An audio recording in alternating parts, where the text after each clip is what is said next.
Welcome back on the 143rd episode of the Leaders Who Care in the fourth season. Guys, really thank you for all the support and interest. As you know, we're on a mission to bring some of the most caring leaders from every corner of the world, from different industry, different countries, to share their best practices because success matters, but how you achieve it is equally important. And today we have the privilege to welcome someone that is very dear, especially in the work she does in the Gen Z and the future leaders, and very dear to my heart as well. That's an area of more than two decades of work, and really committed to make the world a better place through the work and the impact she does with the Gen Z work. And I have the privilege to welcome today Isabella Mascarenhas. Isabella, thank you for joining us today, and welcome on the Leaders Who Care. Thank you so much for having me. It's lovely to be here. Well, I've really been impressed by the work you do. You've really led many, committed years of your life and impacted hundreds of thousands of members and people and young, especially Gen Z, with the work you do. Very close to technology and the STEM and the young professional and their really future development.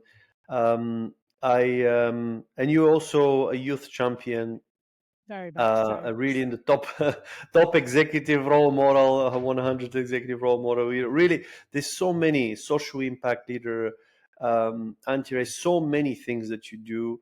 How did you get into that level of work and impact? Because you're very people-centric, you're purpose-driven, innovative, and really you have spanned across private, public, charitable, engineering, technology. You just have such a broad spectrum and impact. It touches from every area of our way of living in community. Oh, that's a big question. So I actually ended up falling into it, is the honest answer. I wasn't entirely sure what I wanted to do when I was growing up, but I come from a very traditional Indian family, and the options were doctor, lawyer, engineer, or accountant. I didn't actually think I wanted to be any of those things. And then at the age of 31, I started working at one of the world's largest engineering institutions. Actually, that's not true. I started working there when I was 25. And through that work, I started to understand the impact that engineers can have on the world, using their technical skills to solve problems facing people or the planet. And then at the age of 31, this job description landed on my desk for my director to sign off. And it was all about empowering young engineers to understand, how they can affect positive change in the world. And I fell in love with the job, working with all these incredible young people all over the world, working on projects that were improving people's lives or helping with climate change. And that's how I kind of found myself in that world. And then it evolved into the social impact space. So the little snippet of how I first got into it, but completely accidental is the honest answer. Well, thank you for. There's no, as some people say, there's not really that accident, as we say. It's no, really, I don't think it was a coincidence. It is just, looking at what you do is really inspirational, and starting with your name, your family name, Mascarenhas. What's the background? What's really the kind of family roots, if you like? Yes, it's an interesting story. I basically developed a love of world history through researching this exact fact. So I'm from a part of India that is an ex-Portuguese colony. So the entire southwest coast of India is all ex-Portuguese. So my entire family have got Portuguese surnames. I learned that our people essentially started off as fish-eating Hindu Brahmins from the north of India, and during Portuguese colonial rule got moved from there down to the southwest coast to work on trades of various goods that were being shipped over to Portugal. And so, yes, that is how we got the name. But all sorts of interesting stuff in the family. My father was born and brought up in Uganda. Wow. Yeah, I spent the first few years of my life in Zambia, and that was a whole nother can of worms to open up to understand how my people, my ancestors, came from being in India to being in Uganda in the first place. So yeah, lots of fascinating history that's fed into that unusual identity of mine as an Indian woman with a Portuguese name who grew up in Africa. Yeah, that is a quite truly inspirational and quite unique. Since we are very passionate about the topic of the next generation, the Gen Z, and in many ways, I'm grateful for their um, rebellion against the status quo, the how business is done, and I think they're challenging the very foundations. Why should you make so much profit? Because the origin of business came from many years ago in Netherlands, where obviously people were saying, well, let's get together and solve a problem we have with that town or village, and we create a business out of it. But it was always to solve a problem, not necessarily to generate X amount of profits, which is being changed a lot in recent years. And we see like B Corp organizations generate significantly higher profits than non-B Corp corporations. So the purpose driven is really makes the difference. So it doesn't mean that if you're not focused necessarily just on the profitability side of it, you will not be very profitable. On the contrary, it works better even. But this profit for purpose, that's the differences that really make. And young people are very mindful, especially the the exceptional ones that really have a lot of options in front of them because they're very gifted and talented. I mean, I believe everybody has their own uniqueness, and that's what we are passionate about, how to give everyone that opportunity to excel and thrive and find that thing that they're really passionate about. And technology plays a key, really a key role into this. How do you measure success in the STEM, activities and youth engagement programs? I mean, for the audience, if you can maybe clarify STEM and then just talk about, because that's a major thing, in the educational process today and activities. And I wonder, what are your view on how do we measure this success, especially with the youth? Okay. So STEM, I'm sure lots of people are familiar with it, but it stands for science, technology, engineering, and maths. It's an expansive phrase. So some people call it STEM, some people call it STEAM, some people call it STREAM. So some people bring robotics and arts into it as well, because they're becoming more kind of intertwined and interdisciplinary, some of these topics. In terms of how do you measure success in it?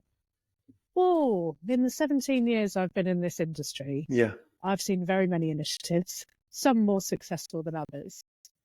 But I think that it's a huge collaborative effort between lots of different initiatives. I don't think there's a silver bullet that can fix some of the issues. Predominantly, the main issue is that there are not enough women in engineering and technology. And also there are not enough ethnic minorities, or as I like to call it, the global majority. So that is a problem, because if as engineers and technologists, we are trying to solve certain issues, how can we solve those issues so that they serve everybody in society if you don't have that representation around the table in the design thinking, in the focus groups, etc.? So there are loads of different initiatives that actually I think all come together to form this bigger kind of coalition collaboration, if you like, that then sees some success. So as an example, when I first started working at a place called the Institution of Engineering and Technology, there were only 9% of all the engineers in the UK were female. And up until last year, that figure had slowly increased. So I believe when we got to last year, we had got to nearly 16%. And so there's progress, but it's slow.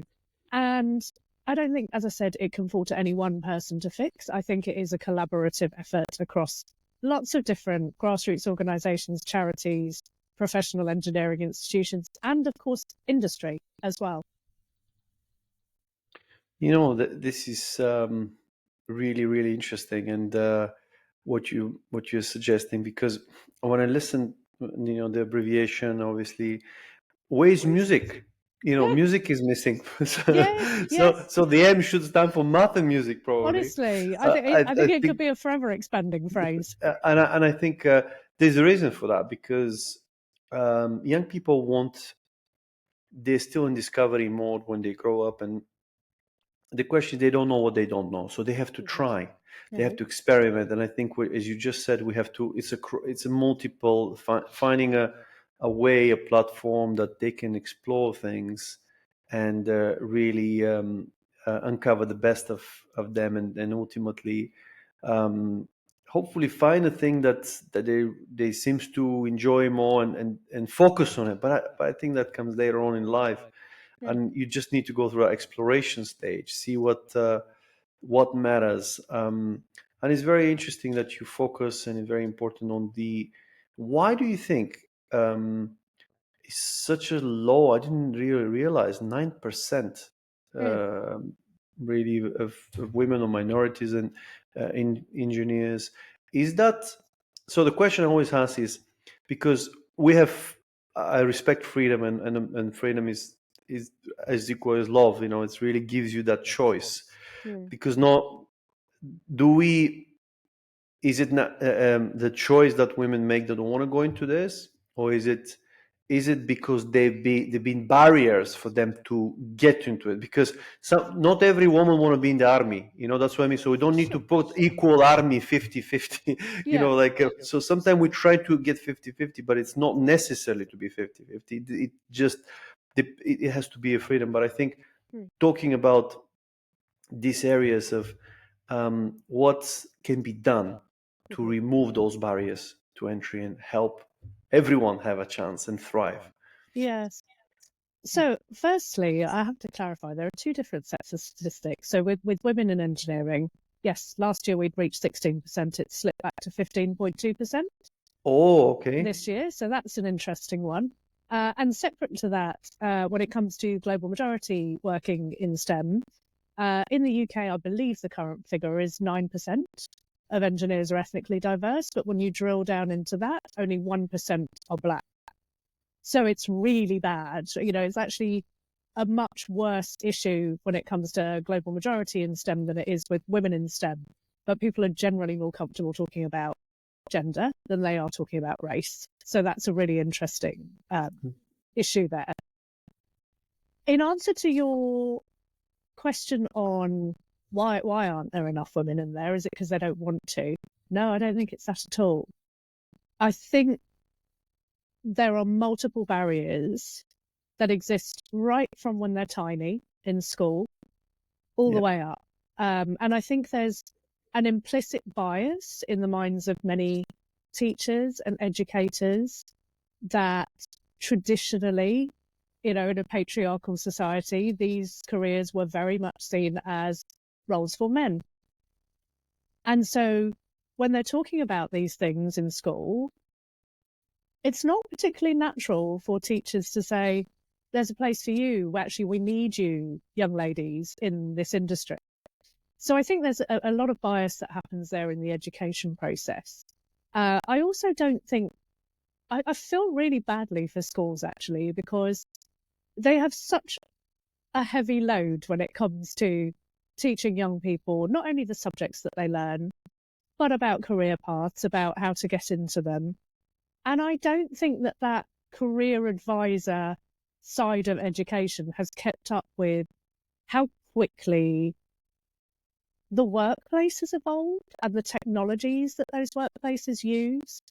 So there's a bit of a fundamental mismatch on a number of different levels, I think, that are creating those barriers for girls to believe that there's a space for them in the STEM world.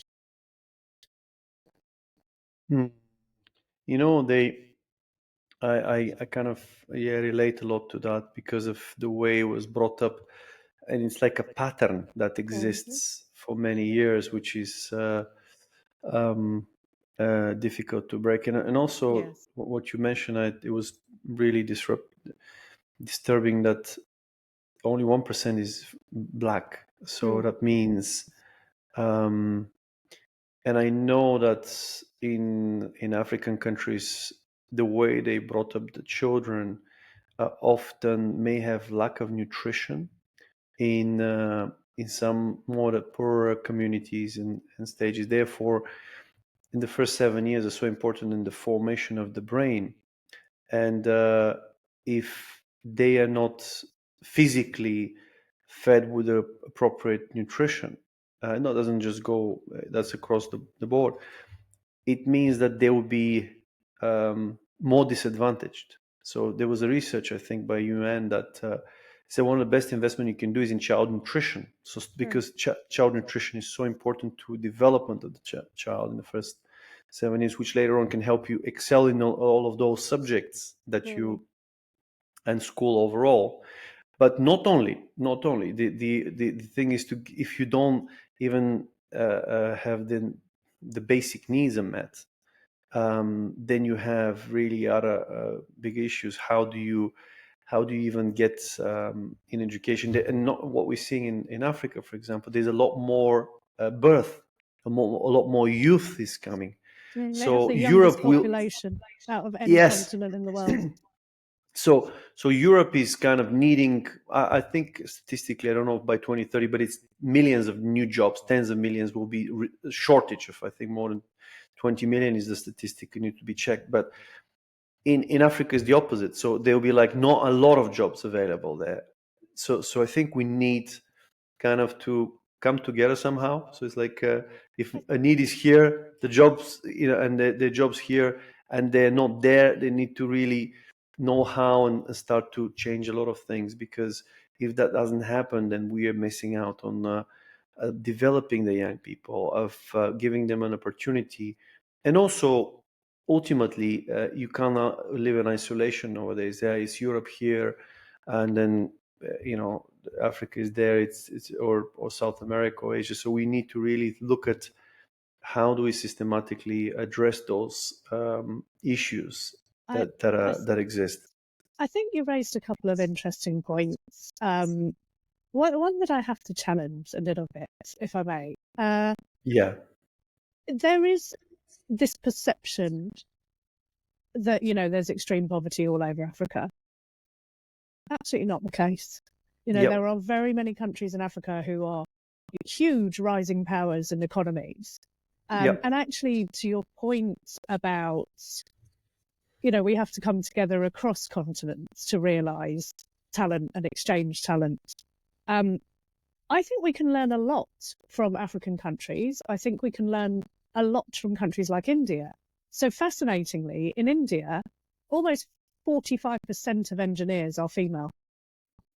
Wow, 45%. Yes, and the same goes for a lot of African countries, right? If we rewind to the beginning of the conversation when you asked about how I got Yeah, into this, the options I was given growing up by my family as respectable careers that we should pursue: doctor, lawyer, engineer, accountant.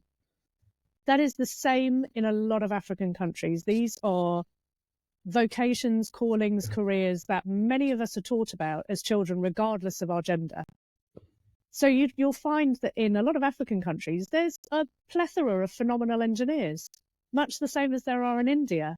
What's very interesting then is that when you look at what's happening here, there are quite a high percentage of engineers that come out of university as graduates with first-class degrees, but then that drops to that 1% when they actually enter the workplace. So somewhere between university and the workplace, there are some biases creeping in that don't allow those young people to go into the careers that they studied for.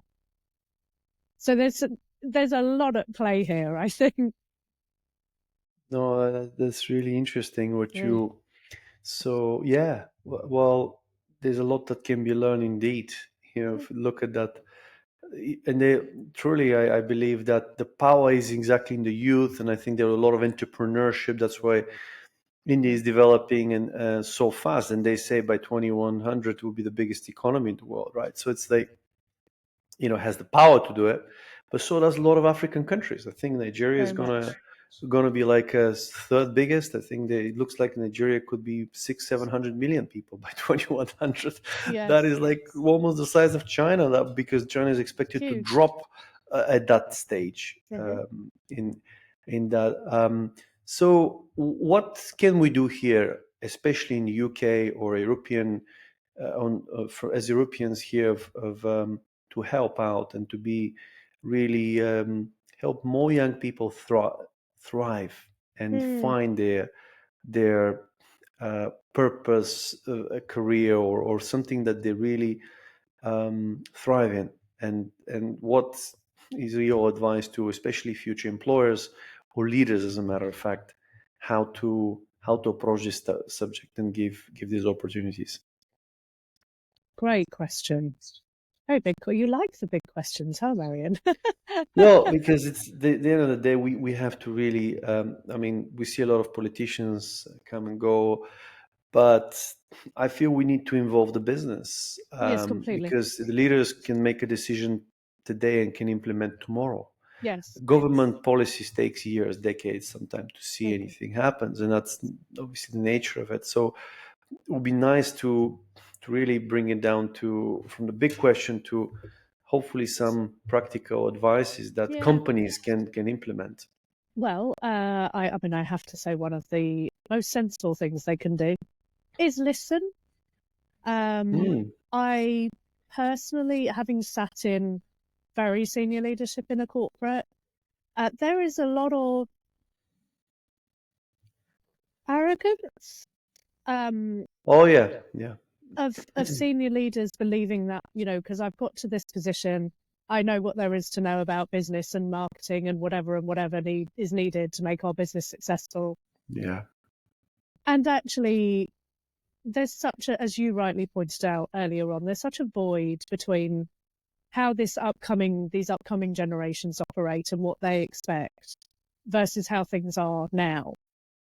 And the only way to bridge that is through effective communication, right? So organize opportunities to listen to the voices of young people and what they want, what they care about, what sort of businesses they want to work for. One of the things that I do and have done for quite a few organizations is actually help them to establish youth advisory boards. Because That's very interesting. it's very cool. Because what you don't see very often at all is anyone under the age of 40 on exec boards or on non-exec boards. So how are you supposed to build a company that appeals to this next generation of If you consumers, don't have their customers, voice, yeah. right? You'd do it with all your other customer groups, but we don't do it with youth because there's this perception that, well, we know how to do business.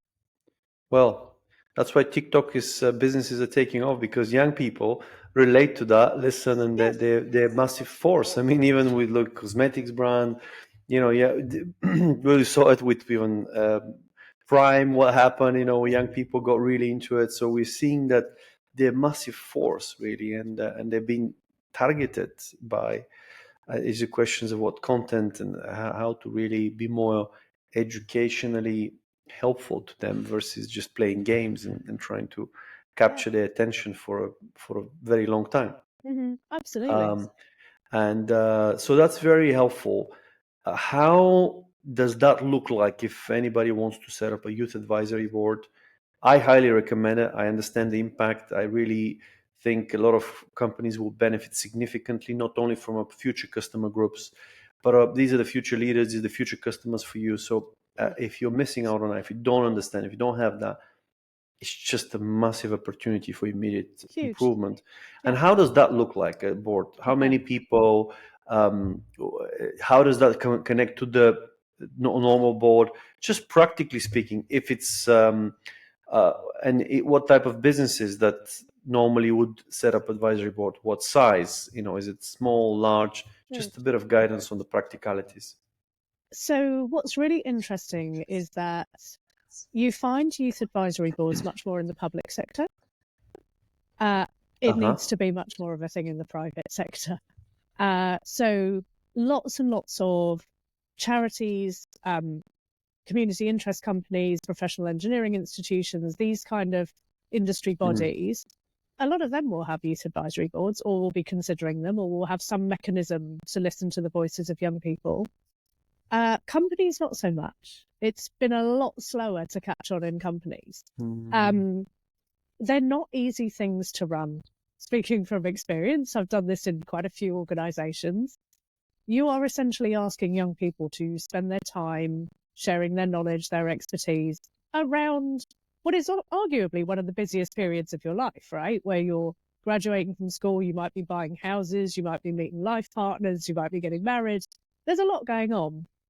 And to ask them to spend their time giving their advice to a company, you have to make sure that you are doing things in exchange for them. This is one of my huge bugbears when it comes to companies working with young people, is there is an expectation again that, we as a big brand are talking to this young person. Isn't it aren't they lucky that we're talking to them? And they exploit them, essentially. They will ask for their time, their advertising. They don't pay. They right? don't. I can't tell you, Marianne, the amount of... I've become a bit of an auntie to a lot of the young people that I work with. And I get lots of phone calls from them going, I've been asked to speak at this company, or I've been asked to work on this project for a company. And my first question is always, great, what are they paying you? And you would not believe the amount of times that they say, no, they said it would be good for me to be associated with their brand.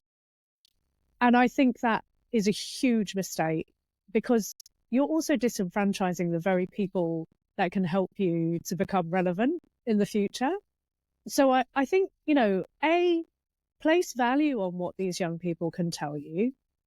B, listen openly. C, compensate them for their time and the knowledge that they're sharing. You would do it with anybody else. Why would you not do it with them? Even if it's minimum salary, they'll appreciate it. Even Absolutely. if it's something to honor, because if you don't, it's just really, it's not cool. You don't want to leave.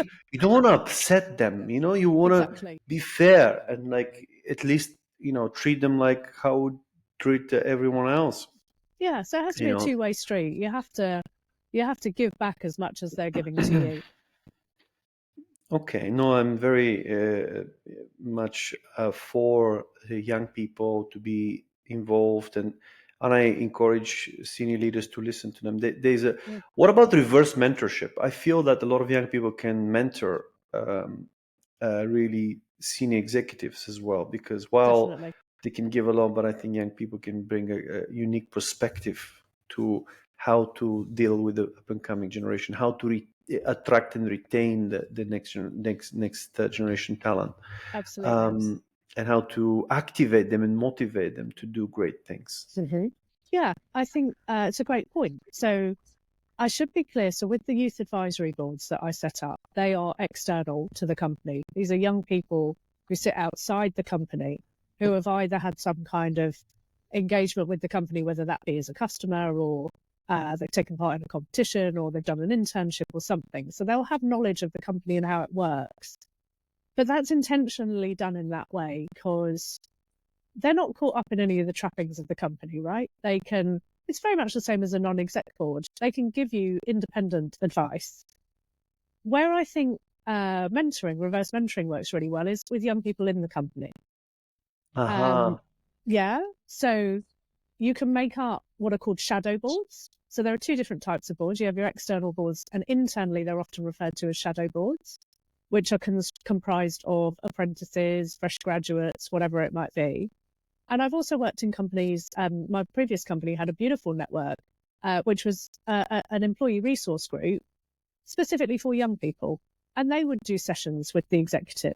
So there's lots and lots of different ways that you can provide platforms to hear the voices of young people and make sure that you're listening to them and learning from them. Wonderful. No, thank you for sharing that. I think it's very useful. If just like kind of listening for the younger audience and the next the future leaders of the world, if somebody's and very often we see that they don't know exactly what they want to do, really, how would you advise them to go about the journey to discover the thing that they would be passionate about? is there any kind of advice to that, because you mentor, you advise a lot of them. um, how would you what would be your take on this? What would be your advice and recommendation for somebody that is right now maybe in the midst of many things, maybe stuck, not satisfied with many things? Mm. How do they really even begin or move on from a difficult moment? Mm. Try all the things. Love it. Yeah, well, Okay. I don't know if you've ever heard of a thing called the burnout diamond.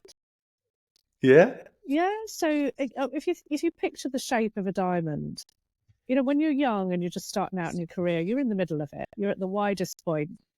Um, that's when you put all the feelers out, try all the things, contact all the people, say, I want to volunteer with you, I want to do this with you, I want to do an internship with you. And that's how you'll start to discover what's out there for you. And you will also naturally discover through that process what you enjoy and what you don't enjoy. So nothing, in my opinion, is a waste of time or a wasted opportunity. Because even if you learn, I categorically don't want to do that thing, you've learned something.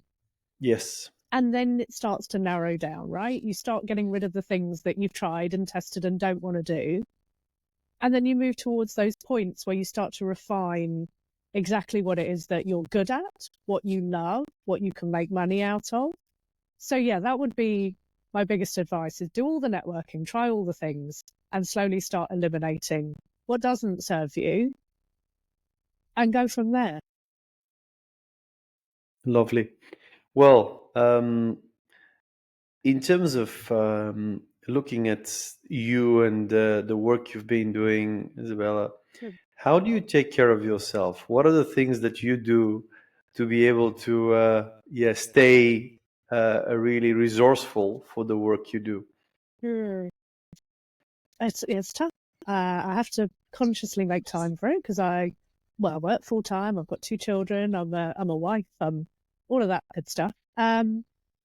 Reading for me is huge. I absolutely love immersing myself in reading about all sorts of things. I predominantly read about world history, which I just find fascinating and provides a real kind of escape from what you're currently going through or what you're working on at work. I do love walks. I'm very lucky. I live in a lovely little town that's surrounded by beautiful fields. So I often go on long walks and alone with my thoughts. So I think, you know, carving out time for the things that you love. I'm also a massive foodie. I love cooking. I find it incredibly therapeutic, Mm. taking a bunch of stuff and creating something really beautiful out of it and then sharing it with people that you love. So yeah, these I think are my three main things. So reading, walking, and cooking. So, to your point, maybe that's a good advice to the future generation to find out what gives you rest and recharges you, Yes. because they need to learn to know um, what fills their cup, what gives them really energy, Mm. and it's part of the exploration journey. And if you had a great day, or if you notice something you really brought you to a peak moment, just record it and see. Yes. Consciously start observing, get to know your body, get to know your mind, your how you operate under pressure, under stress. So I think you like trying a lot of those things will And be I really think good. there's completely agree. And through the process of that, I think there's another huge one that I didn't mention, which is probably the thing that's dearest to me out of anything, and that is my community, Oh yes, being part right? of a community. Finding So people that are like-minded, that care about the same things as you is so important. We're social beings. We're meant to be with other people. exactly. You know, I found it very, I mean, not only in the UK, but even in other countries, some countries less than others, that get to be separated. So you have a family, you know, a couple, and they have children or two. But the problem sometimes, if you a bit more, if you don't live with your grandparents, if you don't live with the children, if you don't live with the community neighbors nearby, like it's more difficult, like Mm. you to go for a walk with somebody that or to have someone for dinner, or to, because you need the wisdom of the elderly, you need the Yes. strength of the midpoint, the parents, but you also need the future generation, the children. So, Absolutely. and if any of those are missing, Mm. then we're not complete. And if we try to isolate one or the other, it's a problem, because Yeah. when you're a working parent, you don't have that patience often and time like the grandparents would have, for Mm. example. So you need to kind of go back to roots almost, because or be close by. Not necessarily advocating to live in the same house, but that's why it is. That's why Yeah. in places like Italy, Southern Europe, the blue zones, the longest life is exactly that. It's Yes. being part of all day long low physical activity. Means you're out and about, you're meeting, you're doing the gardening, so you're active physically, but also you have social really interaction. You're not Absolutely. isolated It from. comes back to another beautiful African proverb that it takes a village to raise a child. And if you have Oh, that it takes village a of, lot. I love yeah, that. yeah, yeah, Well, this is the thing. There's a success leaves clues. So let's have more villages. Create more exactly. villages. And even if you don't have your own, because I resonate a lot with what you just said, Marian, because I don't have any family in England other than my mum and my brother, right? All my family's abroad. And so I didn't have those aunties and uncles and grandparents here. Yes, same. But be intentional, nurture that community for yourself. Go and find the people that you want to have around you that are working on things that give you joy, that you can have safe space conversations with. You can do it for yourself if you aren't lucky enough to have it around you already. Lovely, love. I love that advice. So the advice is, if you don't have it, Go make create it. it and Yeah, make it, and so that you're happy your children to be around that kind of community. You're not kind of afraid of where your child is, because if you don't create a community, your children might be taught from YouTube, TikTok, or some other strange avenues that you may not like. So in a way, you absolutely. got to be intentional and proactive. Um, Completely. no, this is really, really helpful and refreshing as well. Mm. And there's so many questions I want to ask you, but just mindful also of your own time and so the final question I have for you is, if you in a position where you have unlimited resources, and you you have really an opportunity to change one Mm. thing in the world, Mm. to make the world a better place, to make the world more caring, what would that be? Oh, one thing. Is it too idealistic to say equity? What? Is it too idealistic to say equity? Equity? No, not at all. Whatever and what do you mean by that? The disparities that are experienced by different groups of people. Ah, Yeah. I love that. So what you're saying is, yeah, make it more balanced.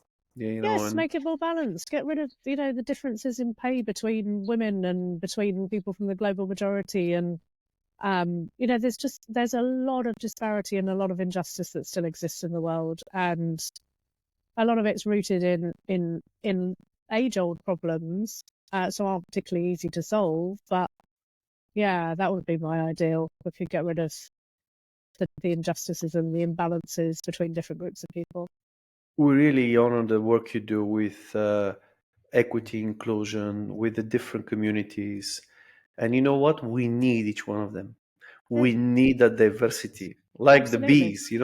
We Yeah, absolutely need that. And in fact, there's a correlation, just to encourage the leaders of today and company CEOs and that are listening to uh, our podcast, is actually there's a correlation, which they probably know, between diversity and performance of your very company. much so.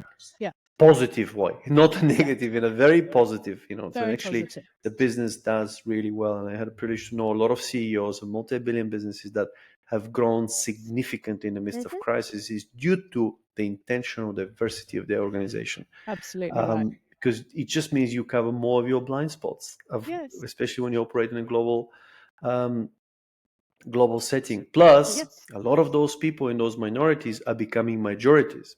Yeah, So absolutely. bigger markets. Yeah, yeah, yeah, You yeah. know, And I so think that we have to be very careful to consider the wider picture, as you've just pointed out. So I think a lot of companies think about, right, let's get the diversity in because they know it makes a difference.